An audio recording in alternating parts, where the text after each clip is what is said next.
Inilah ijazah doa cepat kaya raya dari Kiai Haji Mustafa Bisri atau biasa di Gusmus. Minta uang berapapun akan segera dikabulkan oleh Allah Subhanahu wa Ta'ala.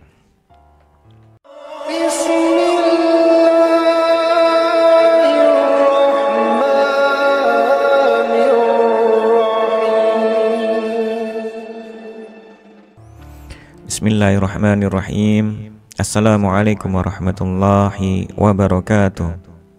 Alhamdulillahi rabbil alamin. Wassalatu wassalamu alal asrafil anbiya'i wal mursalin Sayyidina wa maulana Muhammadin wa ala alihi wa sahbihi ajma'in, amma ba'du. Saudaraku, para sahabat setia channel Cantika Murotal yang dirahmati Allah, pada kesempatan yang baik ini kita kembali ditakdirkan dapat berjumpa lagi oleh Allah dalam keadaan baik, sehat walafiat, dan tak lupa kami selalu mendoakan untuk siapapun yang menyaksikan video ini dimanapun berada, semoga selalu dalam lindungan dan rahmat dari Allah SWT, diberikan limpahan kesehatan baik jasmani maupun rohani, dijauhkan dari bala dan musibah, dan diberikan rezeki yang berlimpah yang penuh dengan keberkahan. Dan sebelumnya mari kita sempatkan untuk bersolawat kepada Rasulullah SAW. Allahumma sholli ala Sayyidina Muhammad wa ala alihi Sayyidina Muhammad, dan menuliskan hajat kita di dalam komentar video ini, karena dengan bersolawat akan menjadi wasilah bagi kita semua untuk cepat terkabulnya semua doa dan hajat-hajat kita selama ini. Amin amin ya rabbal alamin. Para sahabat channel Cantika Murotal yang dirahmati oleh Allah Subhanahu wa Ta'ala, pada kesempatan yang berbahagia ini kita akan bahas tentang ijazah atau amalan dari Kiai Haji Mustafa Bisri, yaitu dengan membaca Al-Fatihah sebanyak 3 kali dan dipadukan dengan kalimat yang akan dibaca sebanyak 13 kali. Insya Allah hajat apapun akan segera dikabulkan. Amalan ini adalah berupa amalan surat Al-Fatihah yang dipadukan dengan sebuah kalimat yang bikin hajat apapun akan segera cepat terkabulkan.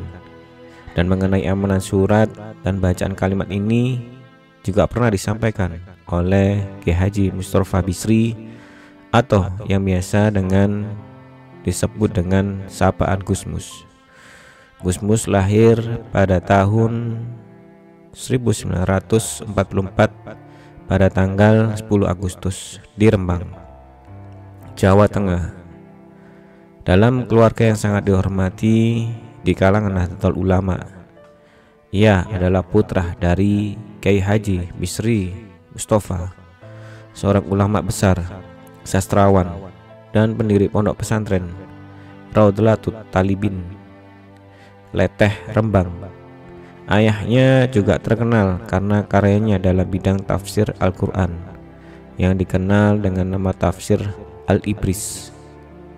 Gusmus mendapatkan pendidikan agama yang kuat dari lingkungan keluarganya dan berbagai pesantren terkemuka di Indonesia, termasuk di Pondok Pesantren Nirboyo, Kediri, Pondok Pesantren Al-Munawir, Krapyak, Yogyakarta, dan Madrasah Al-Haram di Mekah.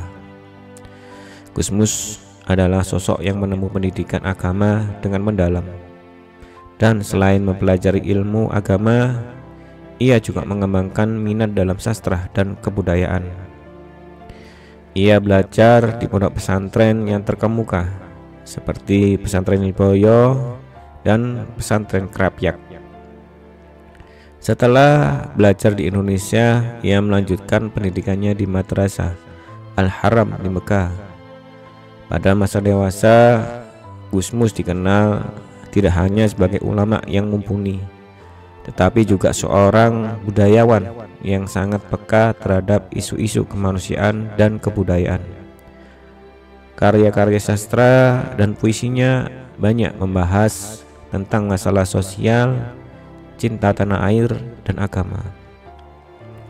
Setelah ayahnya wafat, Gusmus melanjutkan kepemimpinan pondok pesantren Raudlatul Talibin di Rembang.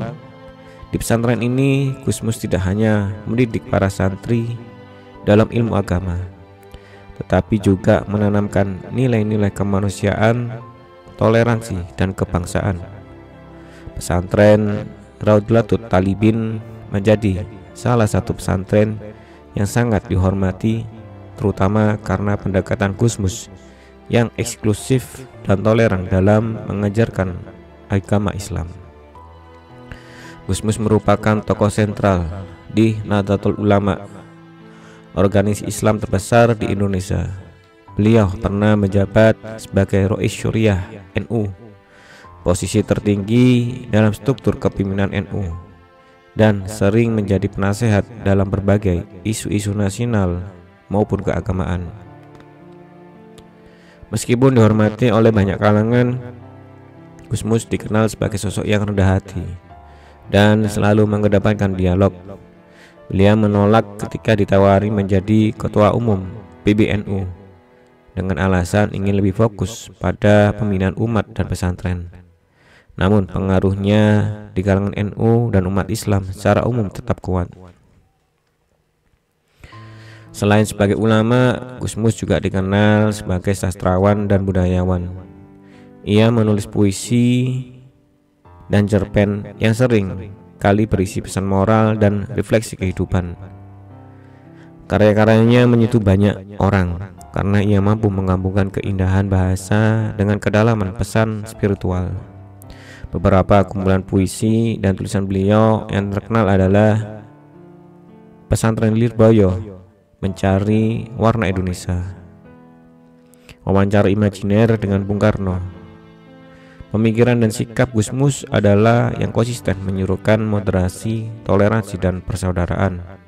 Beliau sering menekankan pentingnya umat Islam untuk menjaga sikap saling menghormati, hidup berdampingan dalam perbedaan, dan menghindari kekerasan.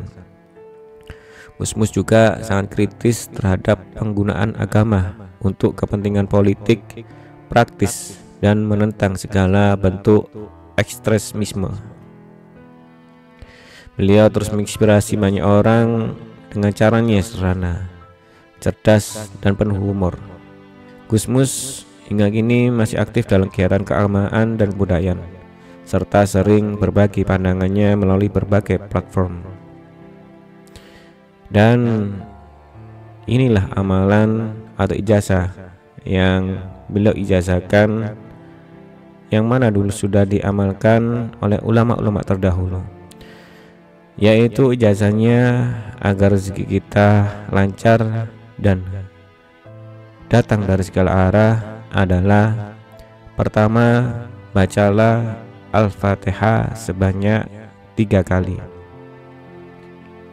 dan setelah baca Al-Fatihah sebanyak 3 kali, maka tambahkanlah kalimat yang akan membuat hajat-hajat kita terkabul, yaitu dengan membaca Iyyaka nasta'in sebanyak 13 kali. Jadi tata caranya adalah bacalah 3 kali suratul Fatihah, kemudian setelah membaca 3 kali surat Fatihah, tambahkanlah kalimat Iyyaka nasta'in sebanyak 13 kali. Kalimat Iyyaka nasta'in setiap sekali kita ucapkan, maka dalam hati kita ucapkanlah keinginan hajat-hajat kita masing-masing. Jadi setiap kali kita mengucapkan Iyyaka nasta'in, maka ucapkanlah hajat kita di dalam hati masing-masing. Mengucapkan dalam hati keinginan hajat Anda masing-masing kata Gusmus juga menambahkan kalau ulama-ulama yang sudah mengijazahkan amalan ini menyebutkan bila hajat setiap orang itu berbeda-beda, sehingga hajat boleh tidak disuarakan, tetapi dapat diucapkan di dalam hati sesudah membaca amalan ini. Dan kalau menurut Mbah Munawir dan Mbah Zainal, kalian disuruh meniatkan di dalam hati hajatnya masing-masing, karena setiap hajat setiap orang itu tidaklah sama. Dan untuk mantapkan doa, kiranya tuliskanlah hajat Anda di dalam komentar. Insya Allah akan kita aminkan bersama-sama. Semoga hajat-hajat sahabat channel Cantika Morotal akan segera dikabulkan oleh Allah SWT. Demikianlah akhir dari penjelasan ijazah dari Gusmus. Semoga hajat-hajat atau apapun yang diinginkan segera dikabulkan oleh Allah SWT. Akhirul kalam. Assalamualaikum warahmatullahi wabarakatuh.